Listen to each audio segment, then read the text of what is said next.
Hello.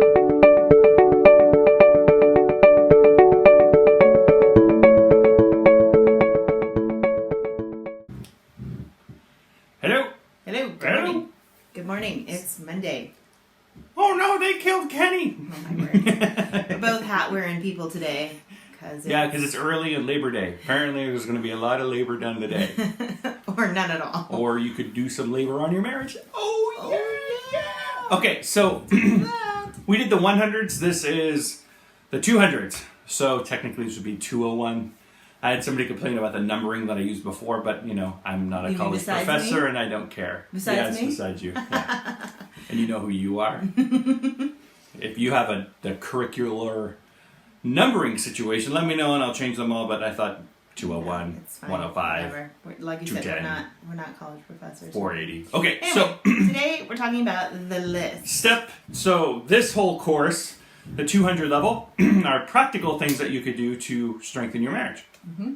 And so through marriage coaching and talking with a bunch of people, we found that this tool was really, really helpful. It's a very good tool. And so we thought that we'd just share it with you in the 201 class because it's you have to kind of start somewhere. And this goes back to I think it was the 120 class of know who you are, so that you can communicate to your partner who you are and how you receive love. We talk about the 5 love languages. So go ahead. Yeah, no, this is a great one. This is talking about the list, and it is a very practical one. We have talked about it a little bit before, but it's been a couple of years.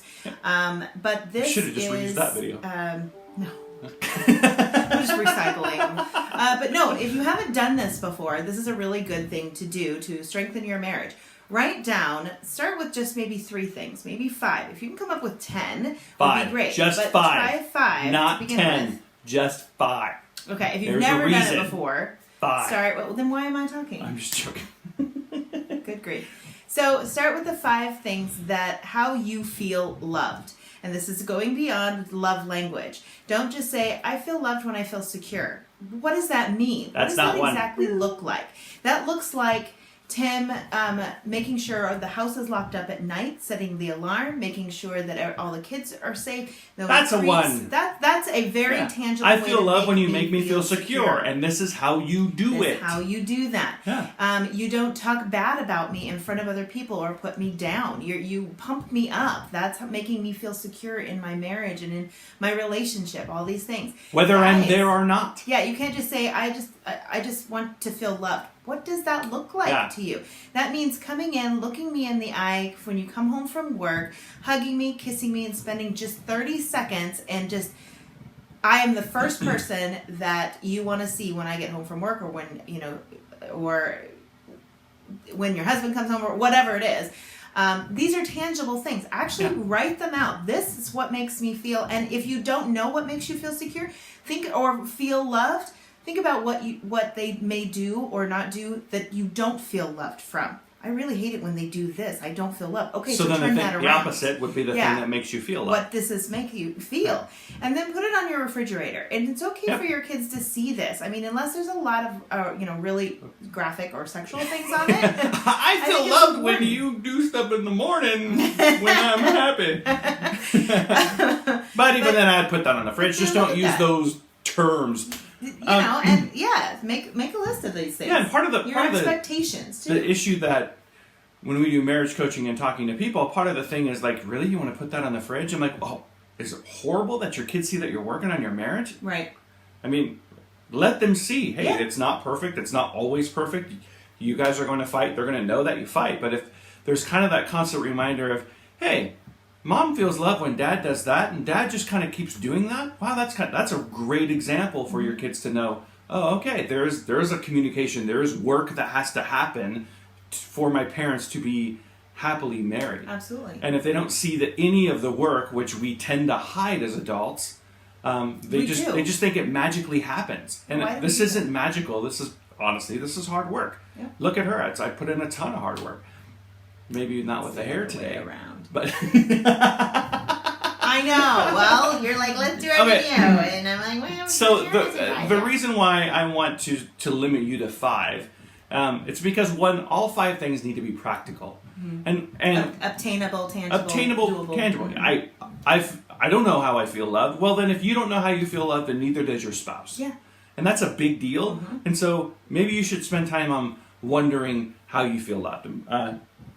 I was so far, my love language is physical touch. So I'm like, look, I just need you to touch me throughout the day. So she put an alarm on her phone, and I would hear it, and then she would come in and give me a hug. It's just a touch. Yeah. So now the problem with that is that 6 months later, I was at Best Buy, and the lady had the same alarm on her phone, and no one touched me. And I flipped out. And she was like, what's wrong with you? And I'm like, I told her, I'm like, well, Oh, my word. my wife has that same tone. It's just a reminder to touch me so that I feel love from her. And she was like, oh, that's so sweet. And I go, but she's not here and no one's touching me, so I my feel word.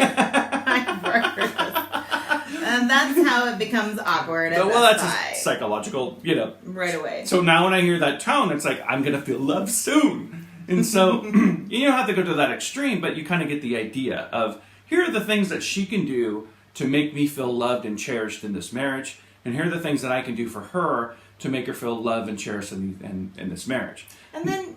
And this evolves. Yes. And so, Yeah, that's what I so was the gonna physical say. touch thing, she has it down. So it's off of the list, and now there are 5 more things. Or we just replace the one that's down because you've habitualized yourself to do it. Yeah. And that's kind of the weird thing the that we're trying to get to, is that having a successful marriage is habitualizing how your spouse receives love. And you kind of have to do it. So it's kind of like going to the gym. The first 90 days, you just kind of have to just do it and give each other grace to do it and to figure this out. Hey, I know you said you feel secure when I bring home a bonus, but the bonus isn't going to happen every single time. So how are other ways? Communicate through this process of how you can make each other feel loved, secured, and cherished, and so on. And it brings up conversation, because if you put that on the list and your spouse is like, I thought I already do that. Well, clearly they don't feel like it's enough. And that could cause an argument, but it could cause a lot of other communication that you never even thought about before. I thought I did make you feel loved. Well, these things, you do in other ways maybe, but not these ways. And it prompts conversation on this kind of stuff. And the coolest thing And like about you said, this it's always is that evolving. since you both have a list, then to keep each other accountable, you are not the evil person saying, you're not making me feel this way. You just say, hey, according to the list that we agreed to, we agreed upon. so then therefore you are now arguing against the evil list, not each other, which it brings it the personality away from of just like, hey, we're doing a budget and you spent too much money. Now you're arguing against the budget. You're not arguing against your spouse. These are the ways that I feel loved. This is on the list, and you're not doing any of these things, and you're not telling them that they're a horrible person. You're just reminding them that there's this list, and you're arguing with the list. Yeah. And so, and then again, And you can change and he's move come things. back to me, and he's like, hey, this. Yeah, we're not having We're sex slacking on every here, day, or every 2 whatever. minutes of the day. What's going on? That's We're on my slacking list. on the list, and like, oh, you're right. I've gotten busy or things come up, and there's grace for that. There's grace for that. It's not like you said you would do this and you didn't. Yeah, but and it works both ways, because the moment one person says you said you were supposed to do this to make me feel secure, and then you can immediately come back and say you're not doing any things that make me feel loved, because it is reciprocal, and it's quickly reciprocal. So one person should not just be constantly trying to accomplish the list, and the other person's like, this is great. Well, it feeds into one another, and even if someone starts off that way of, I'm just going to take advantage and not do any of the crap that you want, but get all the reward. Since you're getting all the reward, you naturally want to do the things. You should naturally want to go back and go, wow, if I reciprocate, if I give her a lot of security and she gives me a lot of love, guess what? We probably have a lot more sex. And so the outcome is intimacy. Hugely, just because you just keep bouncing the ball back and forth, and it's a love ball that you're hitting. It's not a medicine ball that you're throwing at their head. No. That's why that's important.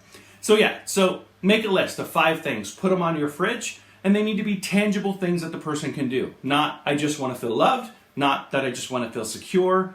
Not that I just want to have intimacy. What does that mean? Support it. Yeah, none of those. What does that look like? None of those broad statements work in the list. Nope. And probably, through the rest of the time when we talk about lists, nothing is broad. Everything is specific, and it's specific for a reason. Because if you can't be specific,